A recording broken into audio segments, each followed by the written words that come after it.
화재 발생 시 AI 소방 드론과 인공지능 적용 발표를 맡게 된 10조의 박문혁입니다.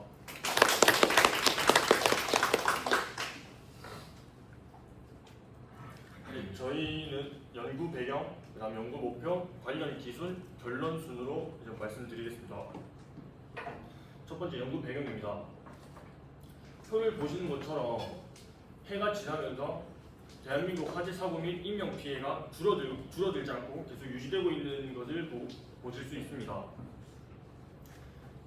이런 소방 신고가 들어왔을 때 좀 많이 아쉬운 점은 소방차 출동이 지연된다는 점입니다. 보통 불법 주정차나 아니면 교통 체증에 의해서 소방차 출동이 지연되는데요. 이렇게 소방차 출동이 지연되면은 인명 피해 및 재산 피해가 좀 가중된다는 점이 있습니다. 또한 이 표를 보면은 이 유형별 이제 화재 건수에 대해서 이제 보실 수 있는데 이게 4월 25일부터 5월 25일까지 한 달간 화재 유형입니다. 화재 유형별 진압 방법이 다르기 때문에 소방관들이 화재 장소에 도착하여 화재를 판단한다면은 대응이 좀 늦어진다는 단점이 있습니다. 그렇기 때문에 저희는 출동 지연을 피하기 위해 도로의 장애물 분석과 판단 및 실시간 화재 유형과 화재 진압 대응 방법에 대한 인공지능 적용을 통해 정보 전파가 실시간으로 되는 것을 필요하다고 느꼈습니다. 저희 연구 목표는 인공지능과 AI 소방 드론 영상 이미지 분석으로 화재 진압 시간을 단축하고 인명 피해와 재산 피해를 최소화하는 것이 저희 연구의 목표입니다. 관련 기술에 대해 설명드리겠습니다. 일단 전반적인 이 소방 AI 드론이 어떻게 움직이게 되냐면 화재 신고가 들어오면은 AI 소방 드론이 화재 현장에 먼저 도착을 합니다. 그렇게 해서 AI 드론이 주변 환경 정보를 촬영하여 소방 서버로 전송하게 되는데 이 소방 서버로 전송하면은 두 가지 단계로 나뉩니다. 첫 번째로는 진입로 및 장애물을 체크하여 장애물이 어디 있는지 판단을 하고 또한 불법 주정차 차량이 있으면은 주정차 차량 번호판을 파악해서 차량의 이동 조치를 알릴 수 있거나 이런 시스템 첫 번째 하나 있고 두 번째로는 드론이 화재 규모와 이제 연기 유형을 분석하여 화재 진압 방법을 미리 판단할 수 있는 단계입니다. 첫 번째로 장애물 판단을 어떻게 하냐? AI 드론이 사진과 영상을 촬영하여 소방 서버로 전송을 하면은 소방 서버에서 장애물 인식 및 주차 차량 이동 안내를 하고 이제 소방차에서도 실시간 정보를 받아 이런 쪽에는 장애물이 있으니까 다른 길로 둘러가자 이렇게 판단을 할 수 있습니다. 이 장애물을 어떻게 판단을 하게 되냐?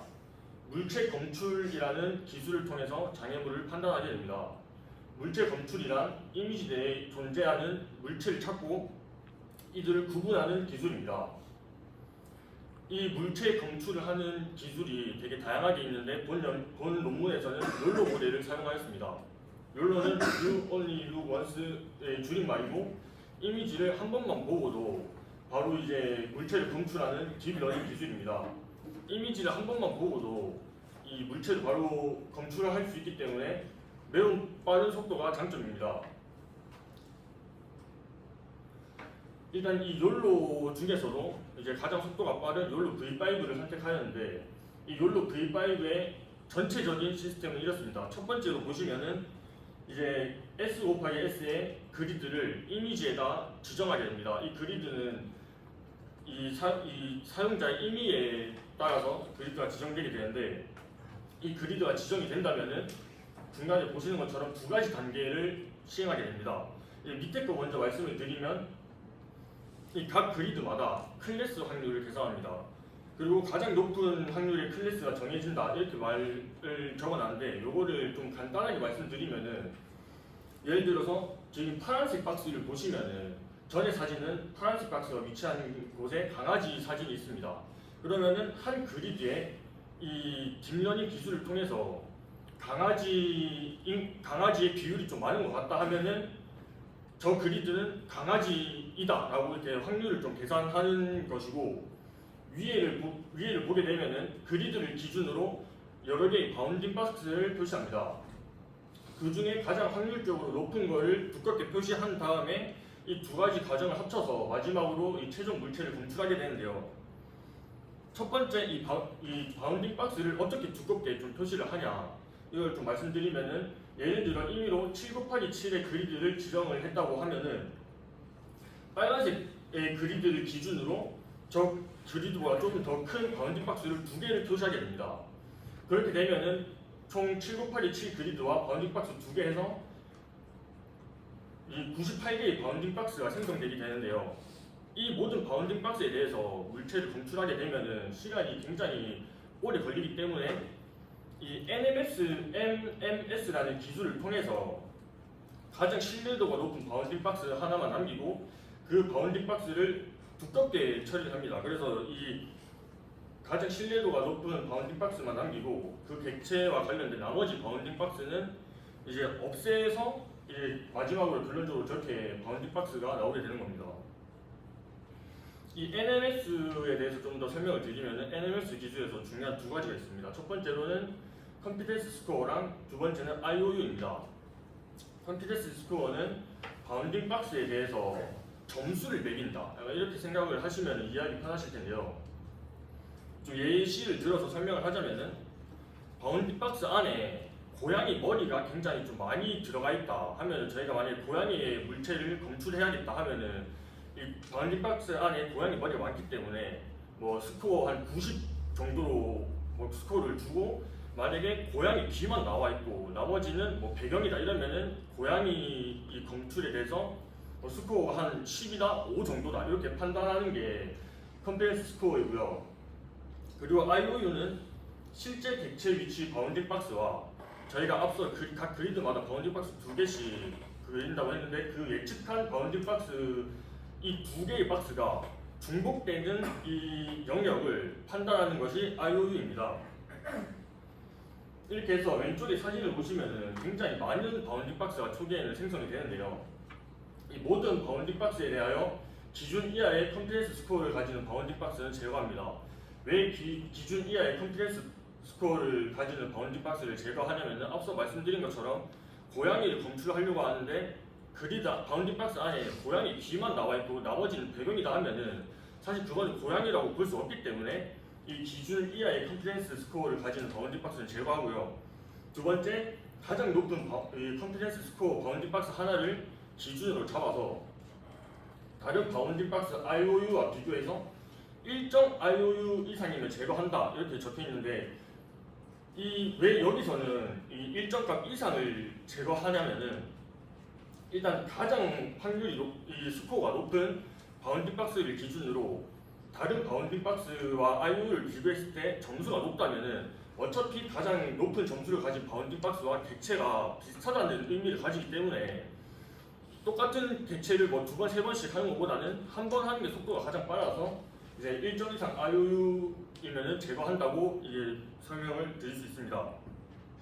그래서 이 과정을 반복하게 되면은 가장 신뢰도가 높은 바운딩 박스가 남게 됩니다.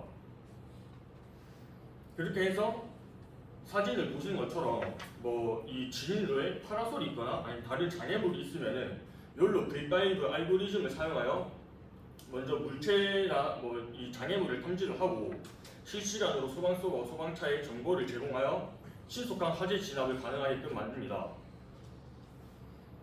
그 다음에 이 POI 비행 기법으로 화재 발생 지점을 촬영하여 실시간 매핑을 통해 입체 지도를 제작합니다. 이 입체 지도를 제작한 이유는 화재 발생 지점에서 소방 인력의 진입로와 퇴로를 좀 빠르게 확보하기 위해서 입체 지도를 제작합니다. 이 입체 지도를 제작하게 되면은 화재와 재난 사항을 빠르게 이해하고 빠르게 대처할 수 있다는 장점이 있습니다. 그 다음에는 화재 유형 분석에 대해서 좀 말씀드리겠습니다. 화재 유형 분석과 화재 규모 분석을 하게 되는데요. 화재 유형 분석은 표를 보시는 것처럼 화재 유형이 이 A급, B급, C급, D급, E급 이렇게 나눠 있습니다. 이 급을 보면은 화재의 종류가 다 다양하고 연기 색상과 진압 방법이 각각 다 다르다는 것을 확인할 수 있는데요. 이 화재 나면은 연기가 있는 곳을 POI 비행을 통해서 이미지 데이터를 전송합니다. POI 비행은 보시는 것처럼 만약에 에펠탑을 촬영하고 싶다면 에펠탑을 기준으로 이 동그란 원을 그리면서 이 드론이 계속 촬영하는 기법이 POI 비행 촬영 기법인데요. 이 POI 비행을 통해서 이미지 데이터 기반으로 화재 유형을 판단합니다. 첫 번째로는 먼저 POI 기법으로 화재 장소를 촬영하게 되면은 연기 색상을 볼 수 있는데요. 그런 시각적 정보로 화재 유형을 먼저 판단합니다. 그 다음 두 번째로는 불꽃의 분광 스펙트럼으로 화재 유형을 판단하고, 사실 이 이미지로만 보면 정확도가 떨어질 수 있기 때문에 마지막으로는 드론이 직접 연기 속으로 들어가서 드론에 탑재되어 있는 센서를 통해서 연기 성분을 분석하여서 이 화재는 어떤 유형의 화재이다 이렇게 판단을 하고, 마지막으로는 소방차와 지휘본부에 실시간으로 전송하여 소방관분들이 화재 장소에 가는 도중에 이런 화재 유형이니까 이렇게 대응하자라고 미리 이 대책을 세울 수 있습니다. 이 화재 규모 분석에 대해서는 욜로가 아닌 RCNN 알고리즘을 사용하는데요. RCNN이란 객체 검출을 위해 사용되는 신경망 기반 알고리즘입니다. 밑에 보시는 그림이 이 RCNN의 전반적인 시스템인데요. 처음에 이 이미지를 주게 되면은 이미에 이 바운딩 박스 여러 개를 설정하게 됩니다. 이 바운딩 박스를 처음에 설정하는 것은 물체의 위치가 어디 있는지를 판단하는 것이고, 이제 이 위치에 어떤 물체가 있냐를 저렇게 이 CNN에 넣어서 판단을 하게 됩니다. 처음으로 이 위치가 어디 있는지 판단하는 것을 좀 말씀드리면 셀렉티브 서치라는 기술을 사용하게 됩니다. 이 셀렉티브 서치는 이미지에 임의의 바운딩 박스를 여러 개 생성합니다. 그래서 왼쪽에 맨 밑에 보시면은 굉장히 복잡하게 이 박스가 이 이미지가 많이 검출되어 있는 것을 볼 수 있는데요. 이것을 색상, 질감, 영역 크기를 통해서 물체의 위치를 파악할 수 있습니다. 이 뜻이 뭐냐면은 맨 밑에 좀 많은 이 영역이 선택되어 있는데, 이 선택되어 있는 영역을 확인하여 이 영역도 하늘인 것 같고 이 영역도 하늘인 것 같다 하면은 이 다 합쳐버려서 이 상향식으로 비슷한 구역을 통합합니다. 그래서 총 6,000개의 분리된 바운딩 박스를 확보하게 되는데요. 이 분리된 이 확보된 바운딩 박스는 CNN이라는 이 알고리즘에 넣기 전에 CNN은 항상 동일한 사이즈의 이미지의 인풋을 필요로 하기 때문에 이 바운딩 박스의 크기가 제각각인 것을 277, 277로 통일하는데요. 이 기술을 워핑이라고 합니다. 이 워핑 기술을 통하여 이제 마지막에 CNN에다 넣게 되면은 이 데이터의 특징을 추출하는 컨볼루션과 레이어 사이즈를 줄여주는 풀링 과정을 하게 되는데, 사실 이렇게 보면 좀 이해하기 어려우실 수 있어서 제가 예시를 좀 드리자면은 맨 왼쪽에 9개의 그리드의 영역에 만약에 9개의 그리드 영역에 있는 이미지가 다 하늘인 것 같다라고 판단이 되면 그냥 하나의 그리드로 줄여 이 검출 시간을 좀 줄이는 이 시스템입니다. 이거를 계속 과정을 반복하여 이제 최적화된 이미지를 찾게 되면은 이제 처음에 줬던 이 위치에 물체가 있다라고 판단한 그 기술을 토대로 그 위치에 어떤 물체가 있는지를 판단하게 되는 것이 RCNN의 시스템입니다. 그래서 RCNN을 통해서 화재 규모를 분석하는 것은 전반적으로 화재 현장에 먼저 도착을 하여 주변 환경 정보를 소방 서버로 전송합니다. 그렇게 해서 화재 유형과 규모를 분석한 다음에 이제 소방관들이 그것을 보면은 이제 화재 대응 방법을 판단할 수 있기 때문에 결과적으로는 화재 진압 속도가 기존에 비해서 상승한다는 것을 알 수 있습니다. 하지만 저희 이 논문을 보면서 좀 아쉬웠던 점이나 문제점이 좀 있었는데요. 저희가 생각했을 때 좀 아쉬웠던 점은 고급 인공지능의 통합, 첫 번째로는 고급 인공지능의 통합입니다. 조금 더 통합된 고급 인공지능을 사용하면은 객체 검출을 좀 더 빠르고 쉽게 할 수 있지 않을까라는 생각을 하고, 두 번째로는 통합 통신 시스템입니다. 실시간으로 이 드론과 소방 서버를 연결하는 이 네트워크 구축에 대한 말이 좀 적었기 때문에 저는 좀 이 부분에서 아쉬웠고, 세 번째로는 자율비행 기술입니다. 요즘 드론이 자율비행이 잘 된다 하더라도 100% 저희가 신뢰할 수 없기 때문에 조금 더 좋은 자율비행 기술이 있었다라면 좀 좋았지 않았을까라는 생각을 하고, 마지막으로는 드론 네트워크 시스템입니다. 이 여러 드론들이 같이 협력해서 일을 하는 것이기 때문에 드론들끼리도 네트워크가 좀 얽히거나 네트워크 문제가 생기면은 이 AI 소방 드론이 좀 제대로 일을 할 수 없다는 단점이 있기 때문에 저희가 이 네 가지를 좀 문제점으로 삼았고, 그다음에 저희 논문의 좀 가장 큰 문제점은 실제 적용 사례의 부족과 기술적 세부 사항의 미흡입니다. 첫 번째로 실제 적용 사례의 부족이 어떤 건지 좀 말씀드리면은, 그냥 논문에서는 뭐 이런 객체 검출을 위해서 이런 기술을 사용하면 좋을 것 같고 뭐 이런 시스템으로 이루어진다 이렇게만 설명되어 있지, 이게 실제로 연구해본 결과 몇 퍼센트의 정확도를 가졌고 뭐 이런 부분은 객체 검출이 안 된다더라 이런 정확한 데이터가 없었습니다. 그리고 두 번째로는 기술적 세부 사항의 미흡인데, 뭐 드론이 뭐 가다가 장애물이 생기면은 장애물이 어떻게 피하거나 아니면은 뭐 드론이 자율 비행으로 이 화재 장소까지 날아가는데 그런 거는 어떻게 돼 있는지 그런 세부적 사항이 좀 미흡했습니다. 그래서 저희의 결론은 화재의 진압과 효율을 높이고 인명 및 재산 피해를 맞추기 위해서는 기술, 경제, 법적 측면에서 좀 해결해야 될 점이 많다고 생각을 하고, 또 AI 소방 드론의 시스템이 이 사용되는 가능성이 좀 높아지려면은 실제 적용을 통해서 추가적인 연구가 필요하다고 생각했습니다. 네, 이만 발표는 여기서 끝내도록 하겠습니다. 감사합니다.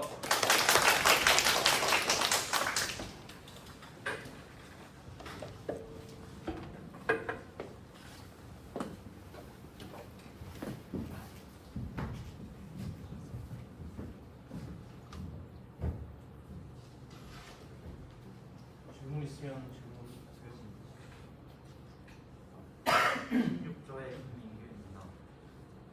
그러면 논문에 대해서 논문 안에는 실험 데이터에 대한 내용은 아무 것도 없는 건가요? 네, 실험 데이터에 대한 내용은 없고, 이 소방 드론이 이런 시스템 전반적인 이런 시스템으로 이루어지면 좋겠고, 이러한 시스템을 좀 잘 구축하기 위해서는 욜로랑 RCNN을 사용해야 된다. 약간 이런 류의 내용만 있었고 전반적인 실험 데이터는 없었습니다. 6조의 박대승이라고 합니다. 드론이 화재 현장에 들어가서 성분 분석을 통해 가지고 화재 유형을 구분한다고 그랬는데 성분 분석 방법이 혹시 어떻게 되는지? 이 성분 분석 방법을 저희도 좀 알아보고 싶었지만 이 논문에서도 저희가 그 문제점에서도 말씀했듯이 이 기술적인 부분이 상당히 좀 많이 미흡합니다. 그래서 저희가 찾아보고 뭐 이런 점에 대해서는 어떻게 이루어지는지를 검색해도 좀 데이터가 나오지 않아서 그 부분에 대해서는 저희가 좀 미흡했던 것 같습니다. 14조 김창현입니다. 혹시 POEI 비행기법에서 화재 연기의 색깔에 따라서 구분한다고 하셨는데 그건 혹시 실제로도 가능할 것 같은데 그런 것도 적용 사례가 없나요? 사례 같은 부분은 논문에는 일절 나와 있지 않고 그냥 뭐 이런 식으로 하면 좋다 뭐 약간 이런 내용이고, 그냥 뭐 이런 상황에서는 이런 기술을 활용하면 좋을 것 같다 이런 식으로만 돼 있고 사례는 뭐 하나도 나와 있지 않았습니다. 6조 배시원입니다. 그 실제로 드론이 화재 현장에서 사용되는 경우가 있나요? 다른 방식으로? 지금 캐나다 쪽에서는 화재 진압용인 드론이 있는데 아직 국내에는 없는 걸로 알고 있습니다. 15조 김진범. 그럼 이게 실현 가능성은 어떻게 평가할 수 있는 방법이 있나요? 실현 가능성을 평가할 수 있는 방법은 따로 없지만 저희가 생각했을 때는 충분히 기술적인 발달이 따라준다면 실현 가능할 것으로 저희는 생각하고 있습니다. 드론을 띄워가지고 연기를 인식한다는 그 드론을 띄우는 게 거기까지 가가지고 드론을 띄우는 것까지는 해가지고. 네, 저희는 이 소방서에서 드론이 직접 날라서 이제 화재 현장까지 가는 방법입니다. 거리가 좀 되더라고요, 상관이.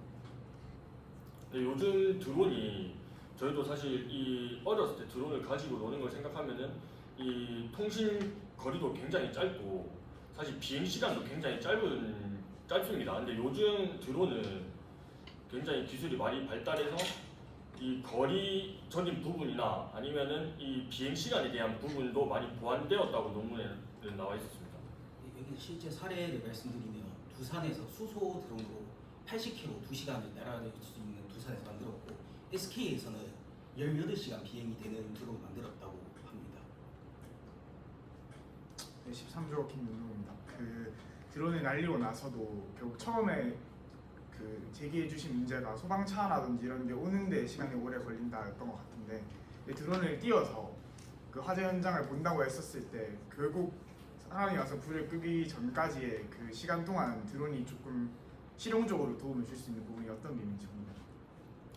여기서 논문에 나와 있는 거는 진입로에 뭐 주차된 차가 있는데 그 차에 이제 번호판을 인식해서 소방서에서 그걸 받아서 그 차주한테 뭐 연락을 가게 한다든지 그런 부분도 있고 뭐 드론에 스티커를 달아서 지금 뭐 소방차가 진입해야 되니까 좀 대피해 달라 뭐 이런 식으로 실질적으로 이렇게 장애물들을 사람들이 이제 알고 화재가 났다는 걸 인식하고 피할 수 있게끔 해주는 방식이 있다고 생각합니다. 저희 장님 혹시 아까 전에 캐나다에서 실제로 적용되고 있다고 했었는데 그 캐나다에서 적용되고 있는 드론이 파악할 수 있는 화재 규모는 어느 정도 되는지 알 수 있을까요? 그 드론 자체가 화재 규모를 파악하는 정도가 아니라 화재 진압력하고 인명 구조용으로 날아다니는 드론이라서 유형 판단 그쪽은 좀 거리가 먼 것 같습니다. 8조의 진입력입니다. 고찰 부분에서 고급 인공지능을 사용하면 보다 좋을 것이라고 생각하셨는데 그 고급 인공지능에 대해서 혹시 더 구체적으로 말씀해 주실 수 있는지. 지금 욜로나 RCN 같은 경우는 뭐 정확도가 완전 100%도 아니고 속도가 막 그렇게 빠르지도 않습니다. 또 검출하는 속도가 아직 정확하지도 않고 그러다 보니까 인공지능이 더 발달을 해서 뭐 지금 문제는 욜로로 예를 들자면 물체가 겹쳐 있거나 아니면 물체가 이렇게 작거나 엄청 작거나 이러면 검출하는 정확성이 상당히 떨어집니다. 그래서 그런 부분을 보완하는 알고리즘이 있다면 그런 인공지능을 쓰는 게 더 좋다고 생각했기 때문에 고찰 부분을 적었습니다.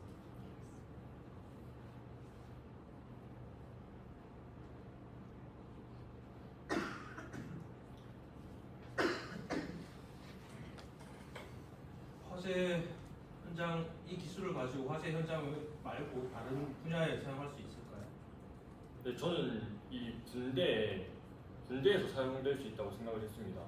왜냐하면 저희가 처음에 POI 비행을 통해서 이 입체 지도를 제작하는 매핑 기술에 대해서 좀 설명을 드렸었는데 이 부분이 일반적인 카메라가 아닌 건물 안에까지 투과할 수 있는 카메라를 사용하게 된다면은 이 인지 구출을 하거나 이럴 때 이제 군인분들이 건물 도면을 따로 가지고 다니지 않고 드론이 건물 도면을 제작해줘서 이 인지 구출을 하는데 좀 용이할 수 있도록 하는 곳에 저는 생각을 했습니다.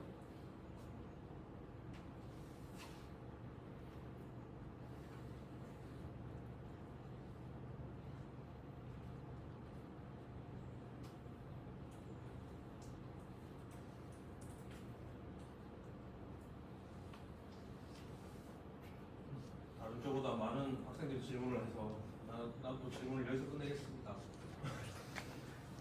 네, 끝낼까요? 네, 수고 많았습니다.